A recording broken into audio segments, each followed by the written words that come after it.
Assalamualaikum warahmatullahi wabarakatuh. Jumpa lagi di channel Ngopi bareng Smegawan.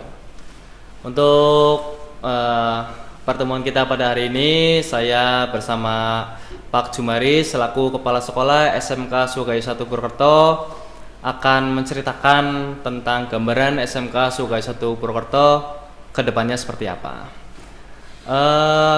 Pak Jumari bisa perkenalan kepada para pemirsa sekalian tentang mungkin pengalaman Pak Jumari selaku kepala sekolah di SMK Sugaya 1 Purwokerto, terus organisasi apa yang sudah pernah Pak Jumari ikuti, pengalaman serta yang lainnya. Ya, saya sapa dulu para pemirsa di channel YouTube-nya SMK Sugaya 1 Purwokerto. Assalamualaikum warahmatullahi wabarakatuh. Waalaikumsalam warahmatullahi. Terima kasih kesempatannya bisa ikut podcast di studionya podcast SMK Sugaya 1 Purwokerto. Kalau tadi ditanyakan pengalaman jadi kepala sekolah. Pengalaman jadi kepala sekolah saya baru dilantik kemarin tanggal 22 Juni. Sekarang tanggal 28, berarti baru berapa hari yang lalu ya? Iya, berapa hari. Jadi belum punya pengalaman karena sebelumnya saya adalah seorang guru begitu ya. Dan belum punya pengalaman jadi kepala sekolah. Adapun pengalaman yang terkait dengan di dunia pendidikan ya paling menjadi wakil kepala sekolah, siswaan, terus humas gitu. Paling itu yang mungkin membekali saya nanti menjadi kepala sekolah. Kalau perkenalan, nama saya Jumari, cukup singkat gitu ya. Kebetulan saya tinggal di Purwokerto saja. Kalau asli memang agak jauh, luar kota dari Banjarnegara. Itu pengalihan keluarga ya di Purwokerto saja. Kebetulan dapat orang Purwokerto begitu.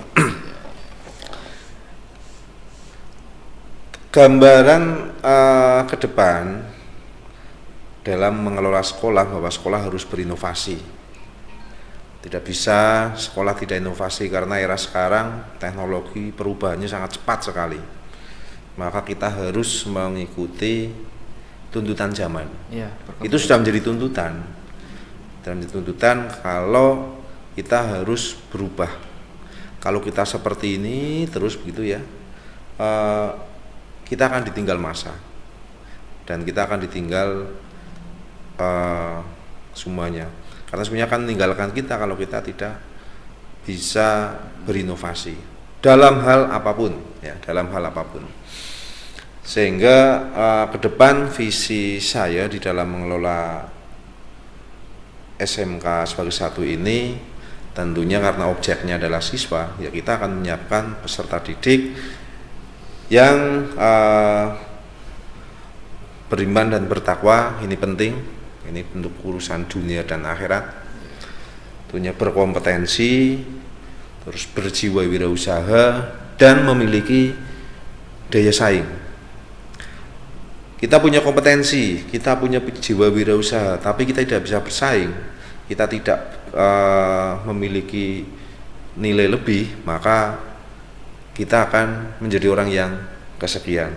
Agar kita menjadi orang yang di depan, orang yang bisa tampil, maka kita harus memiliki jiwa persaingan. Bagaimana perwujudan dari visi yang Pak Jumari inginkan itu? Ya, dari visi yang saya rencanakan nanti akan saya tuangkan dalam bentuk misi. Ya. Sebetulnya ada misi pribadi nih. Misi pribadi saya adalah saya harus menjadi orang yang gila. Gila yang seperti apa itu Pak maksudnya? Nah, gini maksudnya. Prinsip gila ini adalah gali ide langsung aksi. Langsung eksekusi. Iya, gali ide langsung aksi. Gali ide kan gila itu. Jadi nggak bisa untuk menuju perubahan kita hanya berpikir saja begitu ya, tidak beraksi atau hanya atau beraksi tapi tidak berpikir, itu juga impossible kita akan maju. Jadi untuk menuju ke visi yang tadi sudah saya sampaikan, tentunya karena objeknya adalah siswa, tadi sudah saya sampaikan, kita akan mengkaji, memahami dan melaksanakan ajaran agama yang dianut oleh siswa. Ini penting karena ini bekal akhlak, karakter itu nanti muncul di sana. Terus yang berikutnya kita akan membekali pengetahuan, keterampilan dan sikap profesional sesuai bidang keahlian sehingga memiliki daya saing tinggi. Itu. Yang berikutnya lagi adalah menumbuhkan jiwa kewirausahaan sebagai bekal menuju kemandirian peserta didik. Ini penting karena kita mencetak anak ini tidak hanya untuk bekerja gitu ya, menjadi karyawan, tapi kita harus bekali mereka dengan ilmu-ilmu kewirausahaan. Agar bisa buka usaha sendiri begitu ya? Ya paling tidak target kita menjadi entrepreneur lah ya, iya, menjadi entrepreneur ke depannya gitu. Terus yang berikutnya untuk menuju visi saya adalah mempersiapkan tamatan yang siap kerja, memiliki kecerdasan, peduli dengan lingkungan. Ini penting karena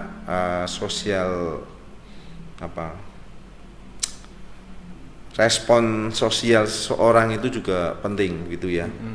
Kita nggak bisa hidup sendiri karena kita adalah manusia, makhluk sosial, tidak bisa kita hidup sendiri. Makanya kepedulian dengan lingkungan, dengan yang lain itu sangat penting menjadi sasaran kita di dalam mendidik anak-anak. Setahu saya kan SMK itu ada BKK ya, itu seperti bursa kerja. Nah ini untuk ke depannya SMK Sukai Satu Purwokerto untuk BKK-nya akan bekerja sama dengan instansi mana saja, Pak? Ya, betul. Kebetulan saya juga pernah menjadi ikut mengelola BKK SMK Swagaya ya. Kita memang bermitra dengan beberapa perusahaan, baik di dalam negeri maupun di luar negeri. Oh, sampai luar negeri juga itu? Ya, pernah.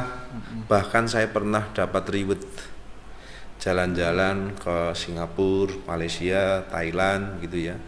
Tujuan utamanya adalah mengunjungi siswa kita yang bekerja di sana. Bekerja di luar negeri ini di perusahaan, bukan di rumah tangga ya, bukan di rumah, tapi di perusahaan-perusahaan. Ada beberapa mitra kita, ada Epson, Osram gitu ya, Panasonic di Malaysia, terus banyak perusahaan yang lain di Indonesia. Bahkan pernah dari perusahaan VS Industri itu memberikan semacam beasiswa kepada siswa kita. Jadi karena kedekatannya kita dengan pihak industri, maka kita lobby mungkin CSR-nya sana untuk pembiayaan anak-anak kita di sini. Pernah itu. Terus untuk wilayah daerah lokal maupun global kita juga menyalurkan ke beberapa perusahaan-perusahaan bermitra dengan yang sudah bermitra dengan kita gitu. Waktu perekrutan tadi kan saya dengar ada perekrutan bekerjasama dengan luar negeri, jadi siswa yang lulus ini bisa juga salurkan dari Sukai Satu agar bisa bekerja di luar negeri. Nah itu untuk proses seleksinya diadakan di Sukai Satu berarti Pak? Oh iya. Kalau proses tahapan teknis nih ya, tahapan teknis. Nanti dari perusahaan datang ke sini. Oh, datang ke Sukai. Datang ke sini, nanti kita perekrutan di sini, bahkan dari beberapa sekolah lain biasanya ikut gabung ke sini. Gitu. Terus proses seleksi dan karena itu ada nanti proses administrasi, paspor, visa dan sebagainya itu nanti setelah dinyatakan diterima lalu proses administrasi dan hebatnya lagi pembiayaan ini ditanggung oleh perusahaan. Oh, ditanggung ya. Perusahaan. Jadi dari pembuatan paspor, visa, pengurusan visa, bahkan tiket pesawat pulang pergi. Syaratnya harus lulus gitu ya. Ditanggung oleh perusahaan. Jadi diterima dulu baru ditanggung dari perusahaan. Iya. Biasa sekali. Ini ada berapa banyak Pak alumni yang sekarang sedang bekerja di luar negeri? Aduh, tidak terhitung ya. Karena kita bekerja sama dengan pihak-pihak yang di perusahaan di luar negeri ini sekitar 2006 kalau nggak salah, 2006 kita mulai kerjasama, sehingga sampai sini udah banyak banget. Bahkan ada yang lulus dari luar negeri, ada yang begini kerja di sana karena ada modelnya kuliah juga. Jadi ada anak yang sambil kerja di sana, terus ada kesempatan kuliah karena ada bisa menempuh kuliah online, kayak di sini mungkin UT Pak ya. Nah, model UT, kuliahnya Sabtu Minggu, sementara anak ini off ngambil kuliah sehingga pulang bawa ijazah dan bawa uang. Ada juga yang seperti itu. Ada juga yang pulang dari luar negeri buat beli sapi, buat bikin usaha dan lain sebagainya lah, macam-macam gitu ya. Ya alhamdulillah kita bangga bisa menghantarkan anak-anak menjadi sukses tentunya. Mimpi kita ya sampai di situ gitu. Sangat luar biasa sekali pemirsa. Ini saya dengar-dengar juga SMK Swagai 1 Purwokerto sekarang sedang melakukan pendaftaran ya, penerimaan peserta didik baru. Oh ya, saat ini kita sedang proses PPDB. Ya alhamdulillah kita sudah banyak yang daftar sudah banyak ulang, yang gitu ya. Daftar ulang gitu ya. Mudah-mudahan tahun ini target siswa yang kita harapkan bisa tercapai. Amin. Ya. Mungkin ada yang bisa Pak Jumari sampaikan kepada para penonton, khususnya mungkin ada adik-adik SMP yang masih menyaksikan gitu. Jadi masih ada kesempatan bagi adik-adik semua, siswa-siswi SMP kelas 9 berarti yang lulus ya tahun ini. Silahkan Anda masih bisa punya kesempatan bergabung dengan SMK Swagai 1 Purwokerto.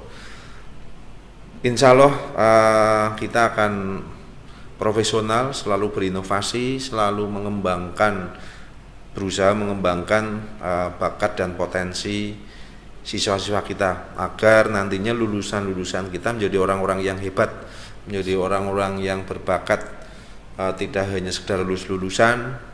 Setelah lulus mau kerja bingung, tidak memiliki bekal keterampilan. Nah, insya Allah kita tidak main-main di dalam mendidik anak. Akan kita selalu arahkan, kita motivasi, akan kita selalu fasilitasi terkait dengan prestasi anak-anak kita. Sehingga silahkan kesempatan ini silahkan dimanfaatkan untuk bergabung dengan SMK Swagai 1. Masalah pembiayaan mungkin ya terjangkau lah. Masalah pembiayaan terjangkau, silahkan datang saja ke SMK Swagai 1 Purwokerto. Nanti setiap hari jam 7.30 sampai dengan jam 15 kita buka untuk hari Senin sampai dengan hari Sabtu ya. Silahkan yang masih bingung mencari sekolah di mana.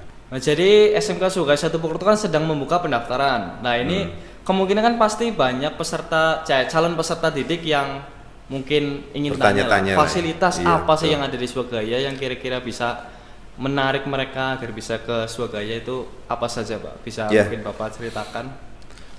Banyak sekali fasilitas yang kita miliki ya. Kita punya studio musik. Ini udah lama ini sebetulnya studio musik ini.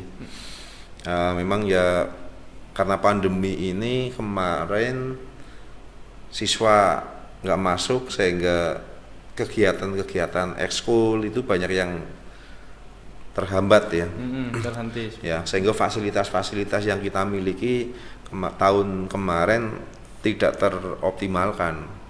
Itu kita punya studio musik, punya laboratorium komputer standar, ruangannya ber AC. Kita punya podcast, ini termasuk salah satu fasilitas yang bisa dimanfaatkan. Ini kan menjadikan gambaran bahwa untuk jurusan multimedia ini menjadi gambaran studio ya, studio mini. Mungkin anak-anak kepengin masuk jurusan nantinya bisa bekerja di stasiun TV mungkin nasional yang terkenal gitu ya. Nah, berlatihnya itu di sini, podcast ini. Ini gambaran studio mininya daripada studio TV yang besar. Iya, ini karena ya simulasi lah ya, simulasinya di tempat ini, studio ini begitu. Dan banyak fasilitas-fasilitas yang lain ya, fasilitas olahraga dan lain sebagainya gitu ya, kita miliki begitu. Ada lab bengkel teknik sepeda motor ya, kita bersama dengan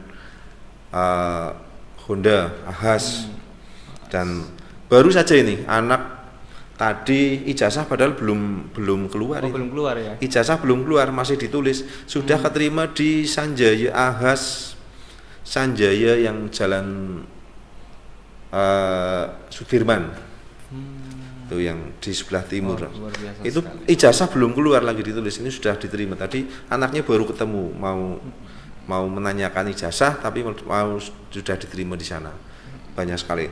Terus beberapa alumni yang dari TSM juga bekerja di Ahas Nusantara sini dekat, kemudian kita juga bermitra dari awal gitu ya. Terus kalau yang alumni MM juga saya pernah dengar itu ada yang bekerja di stasiun TV nasional gitu, tapi belum pernah ketemu itu ya, belum pernah ketemu. Kebetulan kemarin kalau nggak salah saya pernah mewawancarai itu alumni multimedia memang yang pernah jadi karyawan TV nasional. Betul. Itu Untuk jurusan akuntansi dan perkantoran bagaimana Pak? Nah, ini yang menarik. Bahwa untuk jurusan ini kan masuk kategori kelompok jurusan manajemen ya. Jadi untuk jurusan manajemen ini lapangan pekerjaannya sebetulnya sangat luas. Ya, sangat luas. Karena hampir di semua bidang pekerjaan itu membutuhkan manajemen. Contohnya di perusahaan ada manajemen keuangan maupun administrasi. Di kantor-kantor. Nah, kantor-kantor itu juga ada manajemen. Tingkat administrasi paling kecil misalkan di desa juga membutuhkan administrasi manajemen. Sehingga untuk jurusan AKL, akuntansi keuangan lembaga yang dulunya akuntansi, dan OTKP, otomatisasi dan tata kelola perkantoran, itu peluangnya sebetulnya sangat luas. Bahkan ibaratnya mau usaha sendiri, mau berwirausaha, wira swasta atau berwirausaha, itu juga pasti membutuhkan manajemen. Karena di situ diajarkan ya berbagai macam cara pengelolaan keuangan, administrasi, termasuk di tambahan-tambahan itu ya pemasaran dan lain sebagainya. Sehingga jurusan manajemen ini adalah sebenarnya jurusan yang tidak akan ada habisnya ya, setiap saat dibutuhkan terus begitu, dan peluangnya sangat luas di dunia kerja gitu. Jadi sangat luar biasa sekali ya pemirsa. Tadi sedikit cerita dengan Pak Jumari selaku Kepala Sekolah SMK Sukai 1 Purwokerto, dan di mana intinya kita di sini Sukai 1 Purwokerto sedang melakukan pendaftaran peserta didik baru, yang di mana mungkin adik-adik yang baru lulus SMP bisa mendaftar di Sukai 1 Purwokerto, nggak usah bingung-bingung. Di sini ada 4 jurusan. Yang pertama akuntansi dan keuangan lembaga, yang kedua otomatisasi dan tata kelola perkantoran, yang ketiga multimedia, dan yang keempat adalah teknik dan bisnis sepeda motor. Jadi untuk fasilitasnya jelas top. Tadi ada studio musik, ada studio film, podcast, bengkel, dan seterusnya, masih ada banyak lagi yang belum diceritakan sama Pak Jumari. Jadi mungkin untuk adik-adik yang ingin tahu lebih lanjut tentang fasilitas SMK Sukai 1 Purwokerto, bisa langsung saja datang ke SMK Sukai 1 Purwokerto mendaftar sebagai siswa di sini. Letaknya di Jalan Overstay Dimar 54/9 Purwokerto. Jadi nggak usah bingung-bingung, langsung saja daftar ke SMK Sukai 1 Purwokerto. BKK juga kerjasama dengan perusahaan-perusahaan yang sangat ternama, bahkan sampai ke internasional luar negeri seperti itu. Mungkin itu saja yang bisa kita ulas pada hari ini. Ngopi bareng Semegawan, SMK bisa, Sukai 1 istimewa.